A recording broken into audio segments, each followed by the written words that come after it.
आओ आओ, ईटा संभालो ईटा।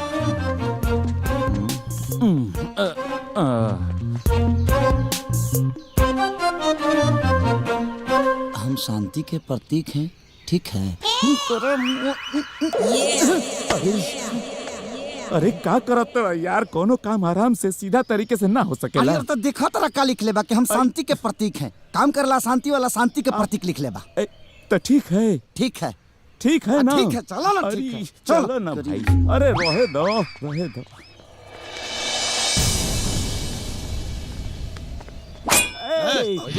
एक मिनट, खतरा मल जी से फोन पे बात भइल रहे, बोला कि कमीना प्रसाद जी आइल बड़े। जा जा।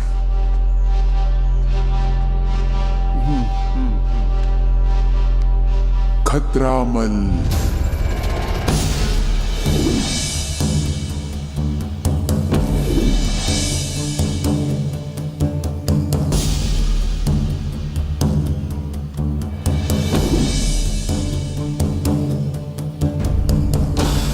चलो।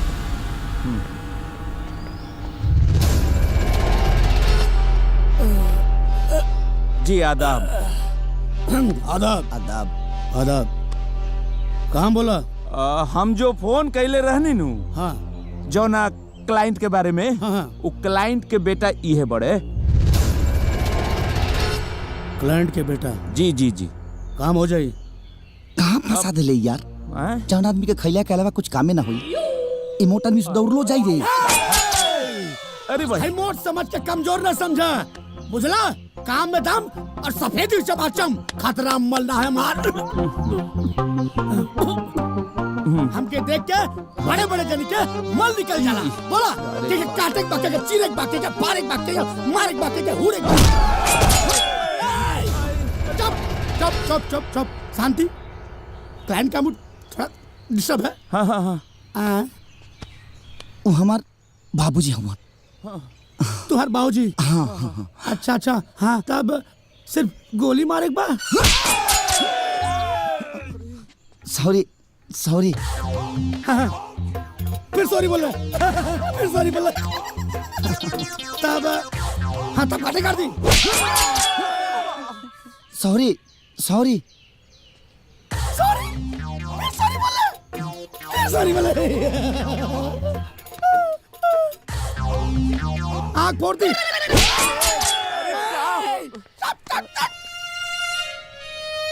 समझा समझा समझा, कैसे समझाई? हम गुंडा हम क्या बोले था?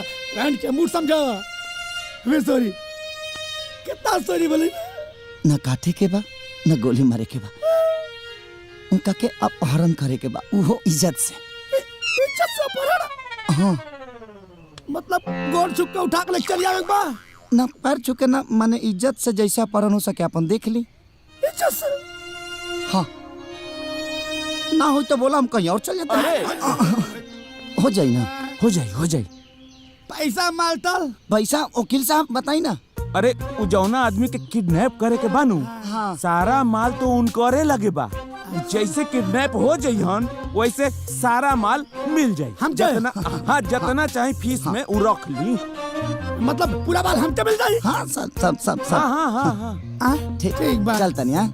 लेकिन इतना छोट काम खातिर इतना बड़ा गुंडा खतरा मल के? हो जाए, हो जाए ना, पक्का ना? इज्जत से। चल तनिया। हाँ माने काम हो जाए के चाहिए। हाँ, इज्जत से। हाँ। बाबूजी आदाब बैठ। खतरामल। अरे मार जाइए रे।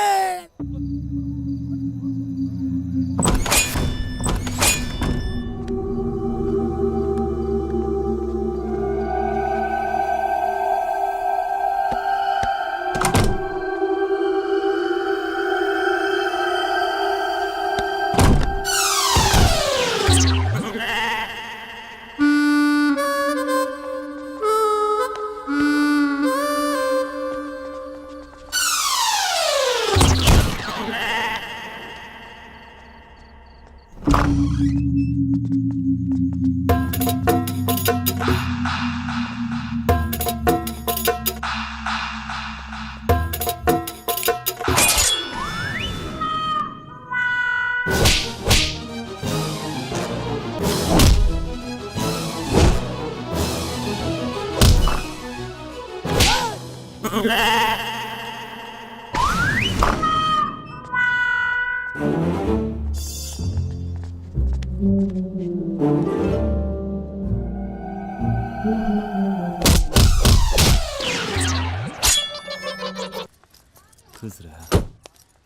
नमस्ते। प्रणाम करतानी जी। खूब खुश रह। तोरा बहिन के सुहाग भगवान अजर अमर राखस। खूब खुश रह।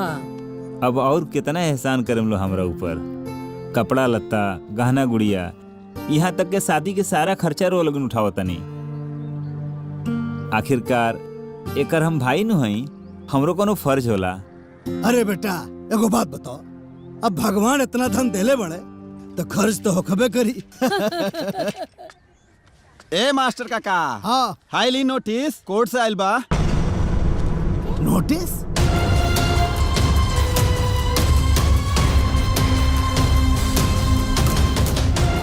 का हो? देखो थे। वाह, गुड्डू भजले बड़े। हे भगवान, ये औलाद भइल की राक्षस। बतावो, हर शुभ काम में विघ्न डाल देता। तो चिंता मत कर माई, कुछ ना होई।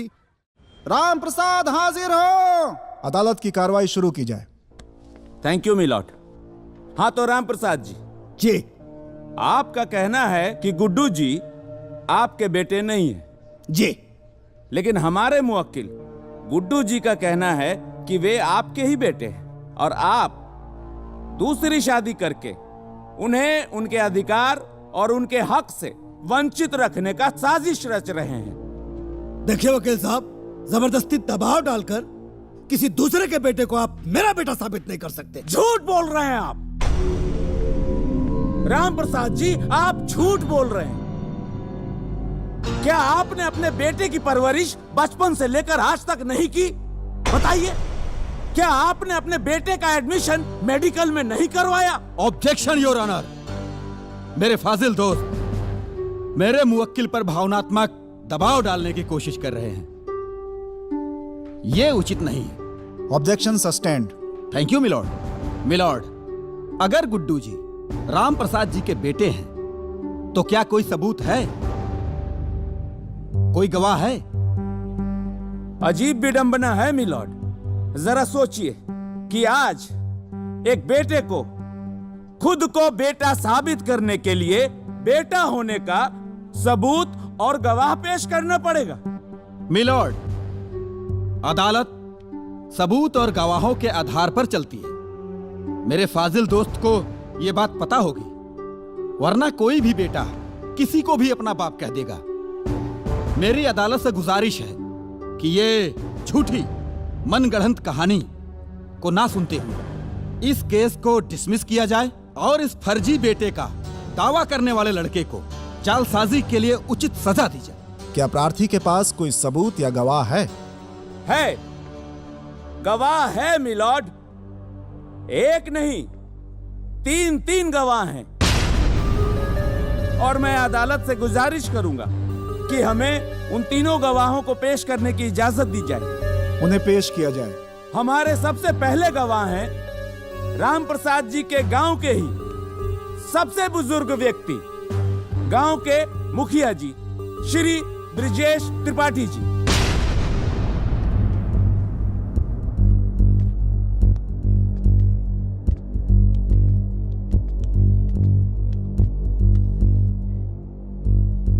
हुजूर, मैं उस खुशी के समय को कैसे भूल सकता हूं जिस दिन गुड्डू का जन्म हुआ था। उस दिन राम प्रसाद जी फूले नहीं समा रहे थे। मारे खुशी की इन्होंने मुझे ठूस ठूस के लड्डू खिलाया था, वो भी शुद्ध देसी घी के। Any question please? Yes milord. मुखिया जी, क्या मैं जान सकता हूं कि उस लड्डू का साइज क्या था? हुजूर, माई बाप, मुझे क्या मालूम था कि उस लड्डू की साइज बताने के लिए मुझे यहाँ अदालत में आना पड़ेगा। Silence, silence. अगला गवाह पेश किया जाए। पंडित जी, जज साहब को जरा यह बताएं कि जब गुड्डू जी का जन्म हुआ था तो उस समय आपने क्या क्या किया था?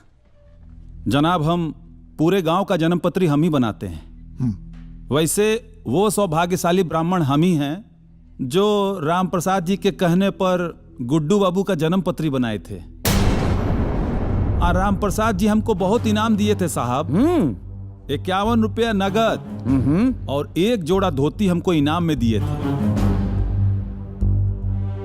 और वो धोती साहब हम आज भी संभाल के रखे हुए हैं। बहुत ठीक है पंडित जी, उस धोती को हमेशा के लिए संभाल कर रखिए। बहुत काम की धोती थी वो। जी। अब आप जाइए। देखा मिलॉर्ड, जब गांव में कोई बच्चा पैदा होता है तो वहां दाई माँ का महत्वपूर्ण योगदान होता है। मिलॉर्ड, जब गुड्डू जी पैदा हुए थे तो वहां भी एक दाई माँ मौजूद थी। मैं उसी दाई माँ को इस अदालत में पेश करता हूं। आइए। हाँ तो दाई माँ, जब गुड्डू जी का जन्म हुआ था तो क्या क्या हुआ था, जज साहब को बताइए। माई बाप हम ही हई जे गुड्डू बबुआ के नार कट ले रही। और सरकार, हमरा वो दिन अच्छे से याद है जब नार के कटाई में राम प्रसाद जी हमरा के सोने के सिकड़ी दे ले रहलन, जौन आज भी हम पहिरले बानी। सुरहो आना सच बा सरकार कि गुड्डू बबुआ राम प्रसाद जी के सुपुत्र बाड़े।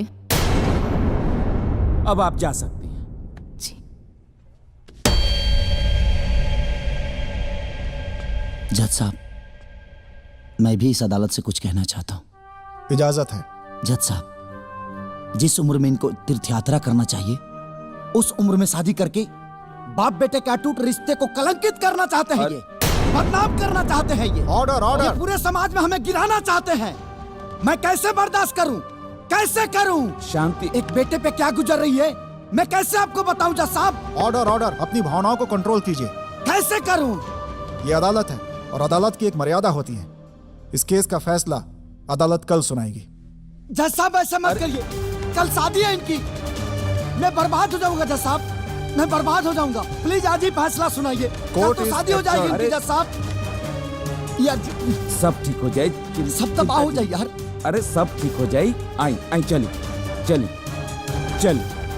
अरे फैसला हमनी के हक में आई ओकर चिंता। गुड्डू जी, केस की सुनवाई पूरी हो गई, अब निर्णय आना बाकी है। आपको क्या लग रहा है? देखिए, मैं सत्य के साथ हूँ जी। और भगवान कृष्ण ने गीता में कहा है जी। सत्य परेशान हो सकता है जी। पर पराजित नहीं। बेटा तो बेटा होता है। हर बाप अपने बेटे के अंदर राम और श्रवण कुमार की छवि देखना चाहता है। लेकिन वो आपके बाप है, रिश्ते भी कुछ मायने रखते हैं। देखिए, एक बाप बेटा के साथ साथ ये एक हक की लड़ाई है और सत्य की लड़ाई है। और मुझे पता है कि मेरे साथ भगवान है और कमीना प्रसाद। जिस बेटे की परवरिश के लिए, उसकी खुशियों के लिए आपने अपना सब कुछ लुटा दिया, उसी बेटे ने आज आपको कोर्ट तक घसीटा। आपको कैसा महसूस हो रहा है?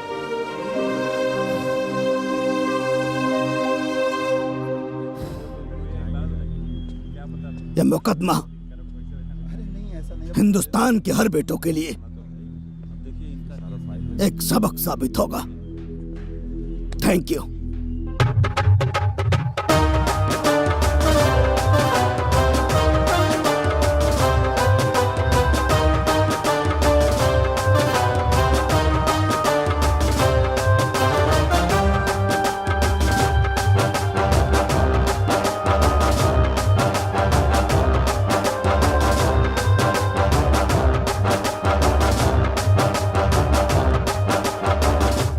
प्रणाम।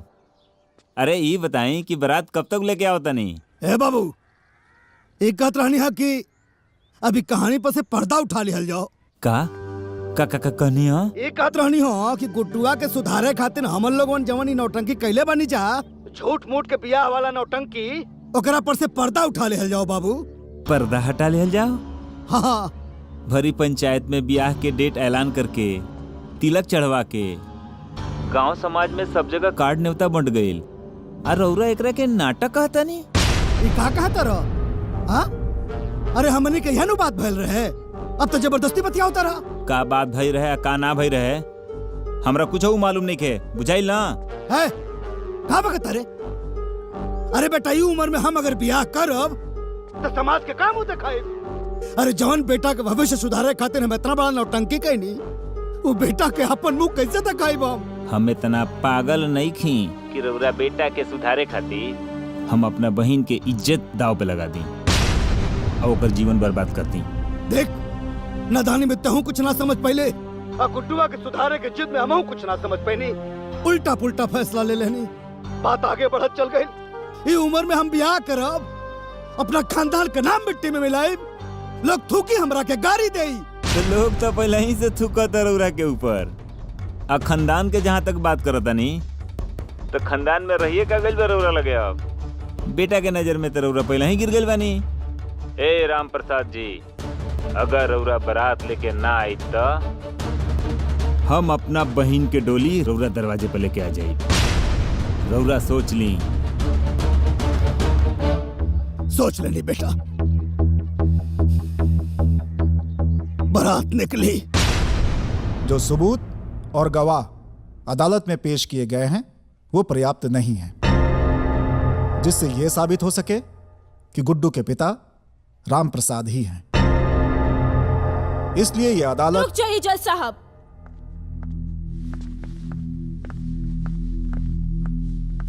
गुड्डू की वोटर आईडी आ चुकी है। वोटर आईडी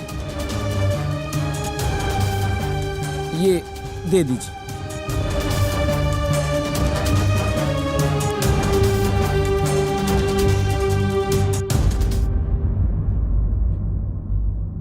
इस वोटर आईडी कार्ड से साबित होता है कि गुड्डू के पिता राम प्रसाद ही हैं।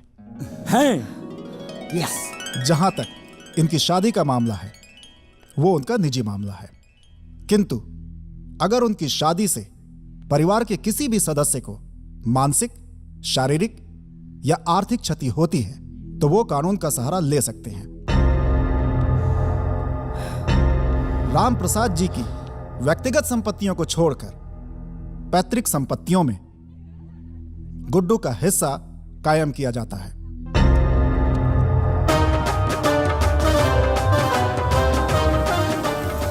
ला गुड्डुआ आ गई। बंद कर, बंद बंद बंद कर। अरे नाचे के बहुत शौक बा। दो आई कागजवा दो कागजवा। देख डिग्री हो गई है गुड्डुआ के, डिग्री हो गई। बहुत कमर हिलता ना। ठुस। अब नागिन धुन बजाओ। नाच नागिन धुन बजाओ। नाच नाच नागिन डांस कर। नाच कर। नाच बिना साउंड का नाच। नाच नागिन डांस। नाच नाच। ई का कर रहल बड़ा बाबू तू? अरे परम चपड़ा बनल बड़ा, परम चपड़ा, परम चपड़ा। चल आई देख ल कोर्ट का डिसीजन। सब लोग साथ छोड़ दी हमार। ए बुढ़ियो आई देखा कोर्ट का डिसीजन। तहार डबल चश्मा बनवा रुका। ए मुखिया जी आई देखा कोर्ट का डिग्री है। आ तहार जन्म जन्म कुंडली हई देखा। देख ल कारे ठकरा रे। सब हरिया ना दे सब हरी। ए राम प्रसाद जी बाहर निकला। ए फालतू का नाम हुआ तहार हो? जीतला के बाद भूल गए बनी। का नाम हुआ? कमीना। कमीना कमीना। लड्डू क्या हो सबके? क्या हो तनी ही करे के दे रखिए। ए राम प्रसाद बियाह तू अब एगो ना 25 को कर, कोनो फर्क पड़े के नहीं है गुड्डुआ के। 25 को कर, लेकिन कोर्ट कहले बा कि अगर तेरा बियाह से हमरा प्रॉब्लम भई त कार्रवाई तोहरो पर होई। ए बुढ़ियो तू सब तू ही बिगड़ले बड़ू काम सब। ए राम प्रसाद जी बाहर निकला, निकला बाहर। अब गुड्डुआ के आके ना जमींदारी हो गई बे जी गुड्डुआ के। भैया अरे भैया कमाल भैया चुप। ड्राइवर खानी मुंह लेके आइल बड़े।